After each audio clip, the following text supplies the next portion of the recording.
My family ruined my life in 5 minutes. They believed a lie, threw me out of the house, and locked the door forever. And then, when they needed my body, they remembered I was their son. But I didn't come back to save. I'm Adrian, 24 years old, male. I guess the only way to start is with who we were before everything detonated. Growing up, I was the good kid, not in the cheesy teacher's pet way, just quiet, predictable, the one who never pushed back. Straight A's, part-time job, home by curfew. My parents, Ethan and Marisol, praised me for being easy.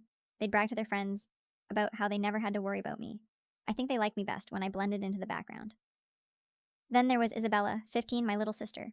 Everyone called her the firecracker of the family. She was loud, impulsive, the kind of kid who'd both charm and exhaust a room in 5 minutes. She had these huge brown eyes that could make anyone feel protective of her, even me, despite all the times she used them to manipulate her way out of trouble. People thought we were close. And in some ways, we were. I used to walk her home after school, helped her with math, watched her when our parents worked late, which was often. She'd curl up next to me on the couch and play games on my tablet while I studied. I'd make her ramen and threaten to tell Mom if she snuck energy drinks again. It wasn't perfect, but it was ours. But Isabella also had this streak, the subtle mean girl edge that only came out when she was cornered or told no. Little lies, little manipulations, stuff only I seemed to catch. I remember once when she was 12, she told Mom I'd yelled at her and made her cry, when all I did was tell her she couldn't use my laptop because I had a paper due. Mom scolded me. Isabella watched with her arms crossed, smug and satisfied. Small, stupid moment. I forgot about it. I shouldn't have. Because here's the thing, I wasn't suspicious of her. Not really. I didn't think she was capable of true malice. She was a kid, and kids exaggerate. That's what I told myself. Our parents adored her. To them, she could do no wrong. Whenever Isabella stirred up drama, they brushed it off as teen hormones. Meanwhile, if I even raised my voice, I'd get the disappointed parent stare, like I'd committed a crime. Still, I never believed she'd actually destroy me. The night everything started unraveling was supposed to be normal. Mom made roasted chicken. Dad opened a bottle of wine. I'd been stressing over my upcoming engineering exam, and Isabella had been moody all afternoon because I wouldn't let her take my tablet to her room. She'd stomped away, muttering, but I figured she'd get over it. She didn't. Dinner was halfway done. Mom was talking about her coworker, Dad complaining about traffic. Hey guys, real quick before we keep going, don't forget to sub and drop a like if you're enjoying the story. Thank you very much. Enjoy watching. And then Isabella put her fork down, looked straight at my mother, and said, Mom, I need to tell you something about Adrian. I didn't know then that my entire life, the version of me they loved, trusted, believed in, was about to be ripped away in a single sentence. Isabella stared at the table, like she was rehearsing the next breath. My fork was still halfway in the air when she said it. Adrian touched me. 4 words that hit the room like a grenade. My mom's face froze in this horrible expression, shock stretching her eyes wide, mouth parting, but no sound coming out. My dad blinked twice like he didn't understand. And then he did. He shot up so fast his chair crashed to the floor. What did you just say? He barked. My stomach dropped through the floor. I couldn't even speak at first. It felt like all the air left my lungs. Dad, I finally managed, but he wasn't looking at me. He was staring at Isabella, his daughter, his baby, his favorite. She didn't look up. She kept her eyes on her plate like she was scared, like she was trying to survive some nightmare. One she had invented minutes prior. My mom whispered, Isabella, sweetheart, what happened? And Isabella, her voice tiny and trembling, fake trembling, I know that now, said, a few days ago, when he was watching me, he came into my room. He touched me. Everything inside me snapped. What? No, Isabella, what are you talking about? That never...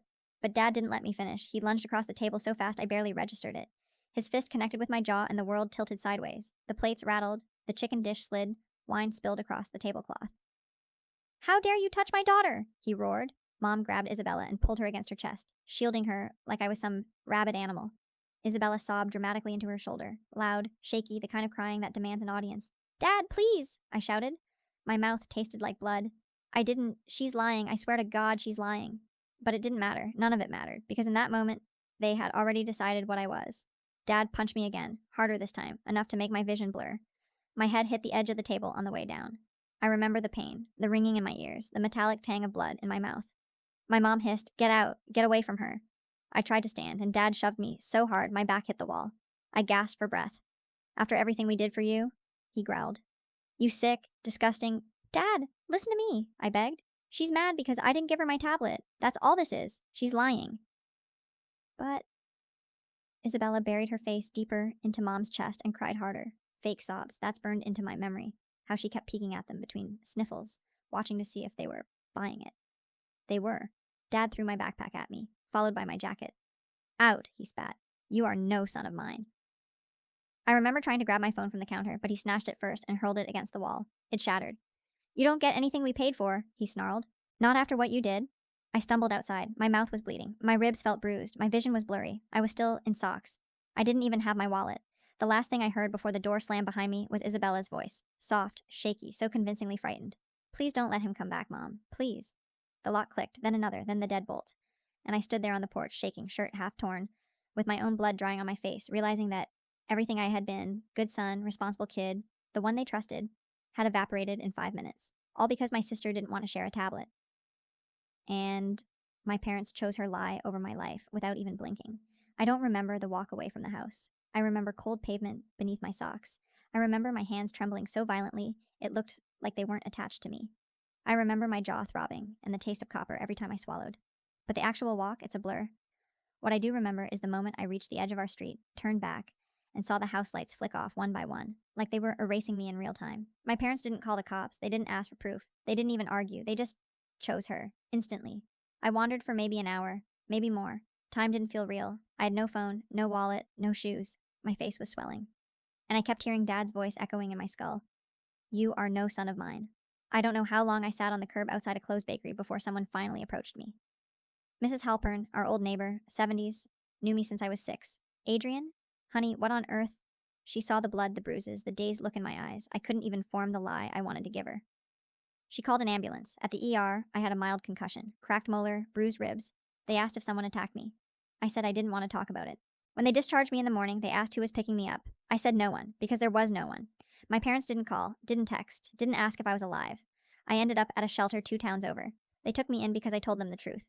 I had nowhere to go. I slept on a cot in a room that smelled like bleach and stale sheets. That first night, I cried into the thin pillow, quietly, because the guy next to me snored loud enough to rattle the wall. 6 days passed before reality fully hit. 6 days of replaying Isabella's voice at the table. 6 days of hearing the smack of my dad's fist against my face. 6 days of convincing myself they'd eventually realize the truth. They didn't. On the 7th day, I walked back toward the neighborhood. Not to the house, just close enough to see it from across the street. A locksmith van was parked in the driveway. My mom stood outside, holding a mug. She looked normal. Like nothing catastrophic had happened. Like she hadn't thrown her eldest child into the dark without shoes or a future. I froze behind a parked car, watching her laugh at something the locksmith said. Not a trace of regret. Not a glance around, hoping to see if I was okay. It was like they had scrubbed me from their family photos and just moved on. A week later, I got a letter forwarded from the shelter to me. My dad's handwriting. My whole body went numb opening it. Inside, 3 sentences. "Do not come back. Do not contact us. We are protecting Isabella. This family is done with you. No. We hope you get help. No. We're sorry if things got heated. No. We love you." Just finality, cold and absolute. That letter broke something in me I didn't realize could break. The shelter helped me get into temporary housing. I picked up shifts at a warehouse. Spent nights staring at the cracked ceiling, trying to understand how the people who raised me could throw me out like trash, because a 15-year-old was mad she didn't get screen time. I wanted to hate Isabella, but mostly, I hated myself for trusting them, for believing I mattered. Months passed. I got a tiny studio, a secondhand mattress, a used phone. I worked 2 jobs. I kept my head down. I didn't speak to a single family member, barely spoke to anyone at all. Every time I passed a mother and daughter on the street, something in my chest tightened like it was bruised. And then, almost 5 months after the night they destroyed my life, I got a call from an unknown number while I was on break at the warehouse. I ignored it. It called again. I answered. "Adrian?" My mother's voice thin, breaking. "It's Isabella. She's been in an accident. A very bad one. She needs a kidney transplant. They don't know if she'll survive." I didn't say anything. I couldn't. Then, her voice cracking completely, she told me the truth. About that night. About the lie. About everything. "Adrian, please. Please come to the hospital. I'm begging you." And for the first time in months, I felt something that wasn't numbness. I felt rage ignite in my chest. Slow, heavy, molten. Because now they needed me. Now they remembered I existed. Now I was their son again. But I went. Not for them. For closure. For the truth from her own mouth. For the moment I'd been afraid of and craving at the same time. Walking into that hospital felt like stepping into a version of my life I didn't belong to anymore. Everything was sterile and humming quietly, but inside I was shaking so hard I thought someone would stop me at the door and ask if I needed help. Ethan and Marisol, my parents, were in the waiting area. I froze when I saw them. My mom stood first, her face blotchy and exhausted, eyes swollen like she'd been crying nonstop. Dad looked older than I'd ever seen him, like the months had aged him years. For a second I thought they'd run toward me, hug me, apologize, something human. Instead, Dad's first words were, "She's dying, Adrian. Not I'm sorry. Not we were wrong. Not how have you been? Just a fact, a plea wrapped in a command. My mom's voice trembled as she added, please, please talk to her. She's been asking for you since she woke up. I didn't say anything. I didn't trust myself to. They led me through the halls until we reached Isabella's room. Before I went in, I noticed Mom rest her hand on my arm, like she used to when I was a kid and scared of the dark. Be gentle, she whispered. She's in pain. I stared at her hand until she pulled it away, embarrassed. Inside, Isabella looked small, smaller than she ever had, hooked up to IVs and monitors, pale as the sheets. Her left leg was in traction. Her voice was weak when she saw me. Adrian? Hearing her say my name like that cracked something brittle inside me. I stood at the foot of her bed. Not closer. I couldn't. She reached a trembling hand toward me, but I didn't move. She swallowed, eyes shining with guilt, so heavy I could practically feel it pressing against the walls. I'm sorry, she whispered. I lied. I lied about everything. I wanted your tablet. I was mad. I didn't think it would go that far. She broke into quiet sobs, each one sharp and trembling. I didn't know they'd hit you. I didn't know they'd throw you out. I thought they'd just yell at you, ground you, not... She couldn't finish. I felt my whole body buzz with this cold, surreal numbness. I finally asked, voice flat, why didn't you tell the truth the next day, or the next week, or any time before now? Her face crumpled. I was scared. Mom believed me so fast. Dad got so angry. I thought if I said I lied, I'd get in trouble. I thought eventually you'd come back and it would all work out. She said that like it was a simple miscommunication, like I'd misplaced a homework assignment. Not my entire life. I blinked at her, slow and heavy, trying not to explode. I almost died on the street, I said quietly. You know that? Her eyes widened. I had a concussion, bruised ribs, I was bleeding, I was homeless, and I kept waiting for you to come clean, for them to call me, for anyone to care. I paused. No one did. She tried again to reach for my hand. I'm sorry, Adrian. I swear, I'm so sorry. I never wanted this to happen. Then she said words that chilled me to the bone. I know you hate me, and you deserve to, but please, I want to make things right. I want you in my life again. And the doctors. They said you might be a match. The room went silent. I heard the heart monitor beeping steadily, the hum of fluorescent lights, the faint murmur of nurses outside. My mom and dad stood in the doorway, holding their breath, waiting for me to fall into place, into the role of the good son they threw away when it was convenient. Adrian, Mom whispered desperately, you could save her. Please, please don't punish her for a childish mistake. A childish mistake. That was how she framed the thing that almost killed me. I didn't look at either of them. My eyes stayed on Isabella, who now understood, really understood, that forgiveness wouldn't be simple. Part of me forgives you, I said softly. But part of me, my voice cracked. Part of me is still on that porch, bleeding, freezing, waiting for the door to open. Isabella sobbed harder. Dad clenched his jaw like he wanted to say something but knew he couldn't. Then Mom whispered, will you at least think about donating? And that was the moment, the exact second, where the last thread tying me to that family finally snapped. I looked at all three of them, Isabella crying, Dad stiff and silent, Mom wringing her hands, and said, no. Mom gasped like I'd stabbed her. Dad took a step forward, fury flaring in his eyes, but I held up a hand and he stopped. I won't give my kidney, I said steadily. Not after what you did to me. Not after the months you let me suffer alone. I'm not killing myself to save people who already buried me. My mom collapsed into the chair behind her, sobbing. Dad stared at me, like he didn't recognize me anymore. Isabella looked shattered. And I walked out. For the first time in my life, I chose myself. I thought walking out of Isabella's room would feel like victory, or closure, or something clean. Instead, I walked straight into my parents chasing after me. Adrian, wait, my mom cried, grabbing my sleeve as I reached the elevators. You can't just leave. She needs you. I pulled my arm away, not violently, just firmly enough that her hand slipped off like water. Dad was red in the face, fists clenched. You're being selfish, he snapped. She's your sister, your family. I laughed, an ugly broken sound. I stopped being family the night you beat me and threw me out barefoot. He flinched like I slapped him, but he didn't deny it. Of course he didn't. He justified it in his head for months. Mom stepped closer, mascara streaking down her cheeks. We were scared. We reacted in the moment. We didn't think. You didn't want to think, I cut in. You just picked the version of events that made sense to you. The easy one. The one where I was the monster and she was the victim. Dad growled. Enough. None of that matters right now. It matters to me, I said. The elevator dinged behind me, but I didn't step inside. Not yet. Mom wiped her eyes, voice shaking. Adrian, listen. The doctor said Isabella's odds aren't good. If she doesn't get a kidney soon, I am not giving her mine. You won't even test? She whispered, horrified. I don't owe you that. The silence that followed was thick, heavy, suffocating. Dad finally broke it. His tone went cold, hard, managerial, like he was reprimanding an employee. If she dies, he said, that's on you. I stared at him, really stared. And in that moment, I realized something that should have hit me years earlier. He didn't see me as a son. He saw me as an asset.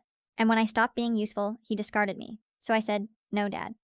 If she dies, that's on you, on both of you. You created the environment that let her lie. You believed her without hesitation. You destroyed me, to protect a story she made up to get a toy. Mom sobbed into her hands, Dad's face contorted into something ugly. You ungrateful little... Ethan, a nurse called from behind him sharply. Sir, you need to lower your voice. He snapped his mouth shut. I stepped backward into the elevator. Just before the doors closed, Mom lunged forward and grabbed the frame. Adrian, please. People will understand if you save her. They'll forgive everything. We'll forgive everything. I stared at her. You forgave her. You never even questioned her. And now you want grace from me? She opened her mouth, but the door slid shut. And that was the moment I realized they didn't want reconciliation. They wanted redemption for themselves. They wanted a miracle they didn't deserve. They wanted me to fix the story they broke. For a while, I disappeared again. I worked, ate, slept, or tried to sleep. Every night I dreamed of that porch, my socks soaked, blood in my mouth, Isabella crying crocodile tears on the other side of the door. And then, exactly 9 days after the hospital confrontation, my mother made it public. I woke up to 37 missed calls from unknown numbers, 24 messages on my new phone. My manager from the warehouse knocked on the break room door looking pale and confused. Dude, are you okay?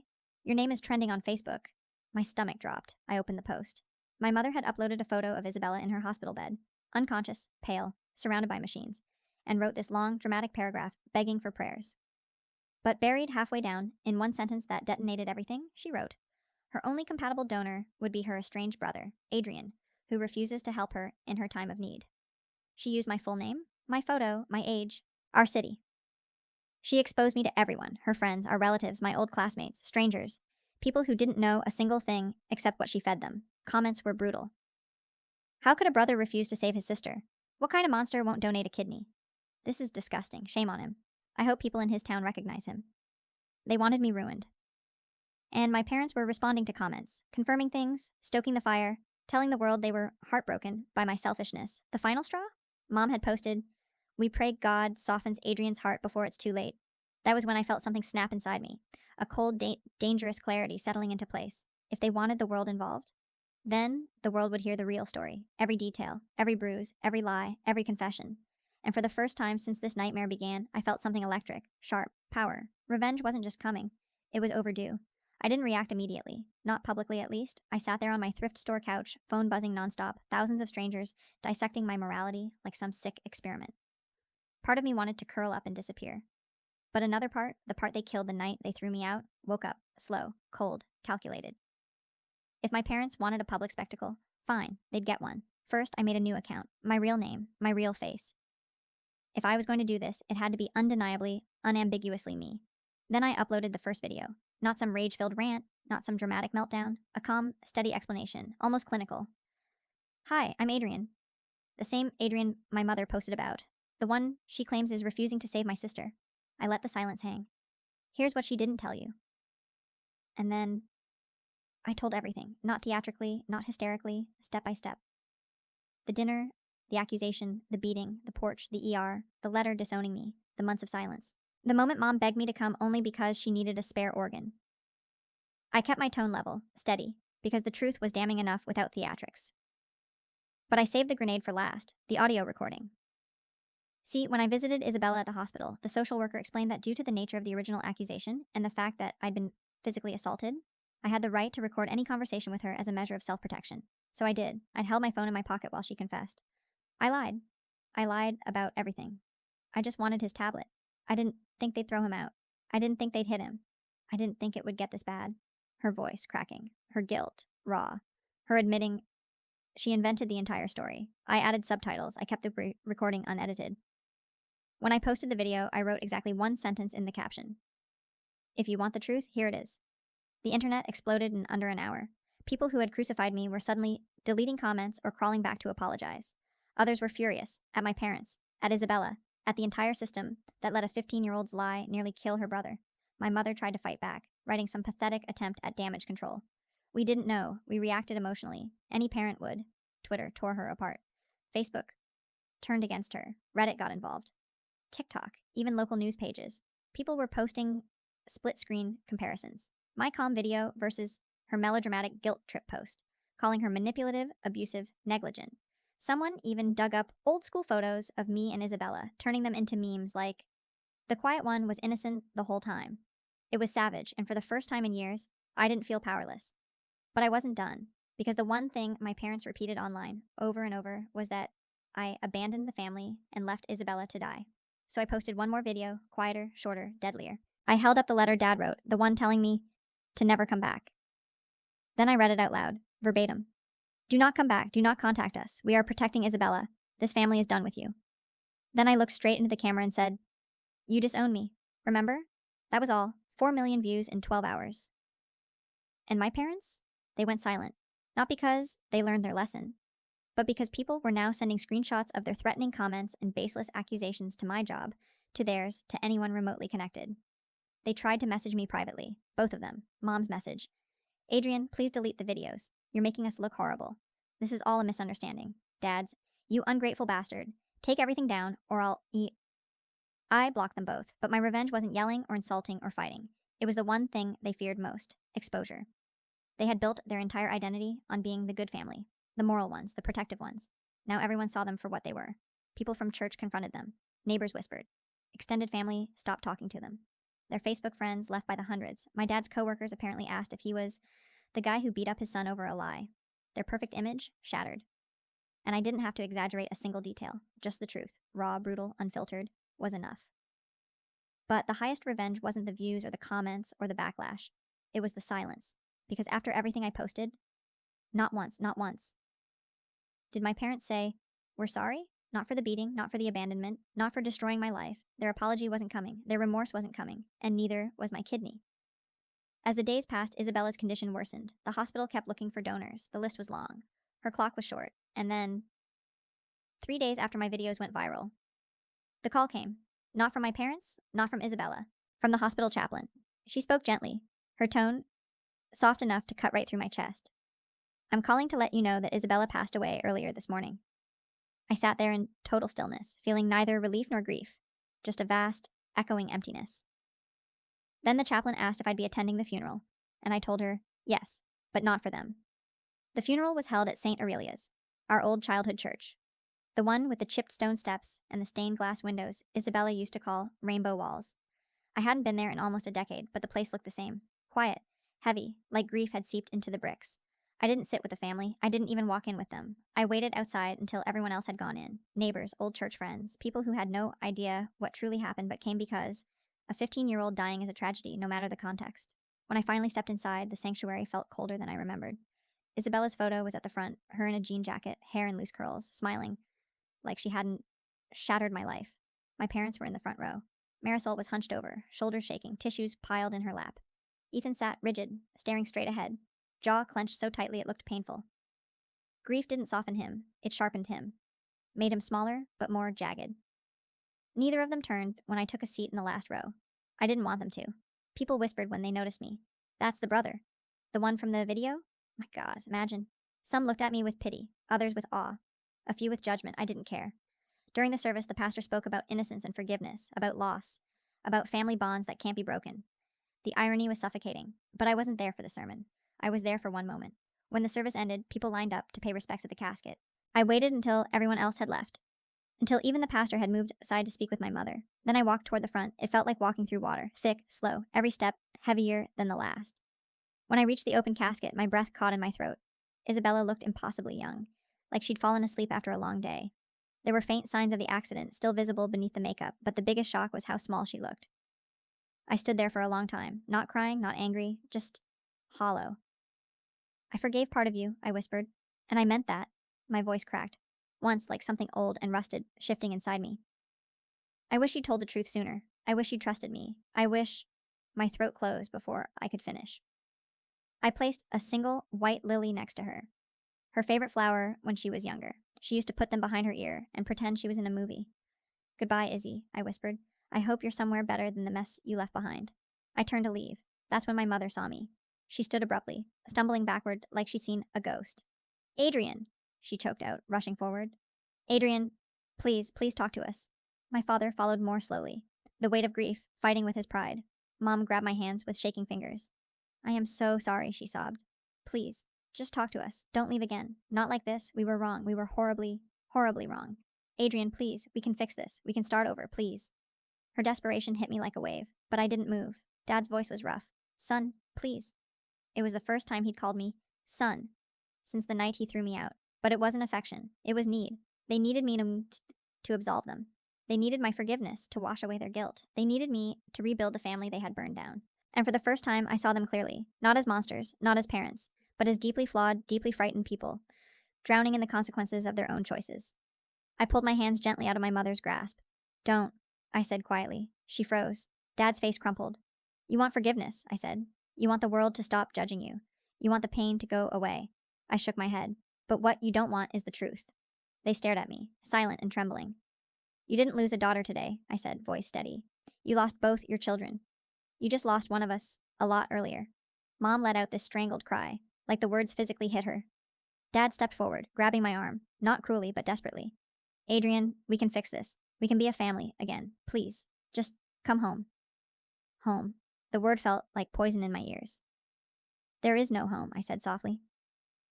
And with that, I turned and walked away. Mom collapsed into a pew, sobbing. Dad didn't chase me this time, probably because deep down he knew there was nothing left to chase. As I stepped outside into the cold air, I felt finally free, but freedom isn't peace, not yet.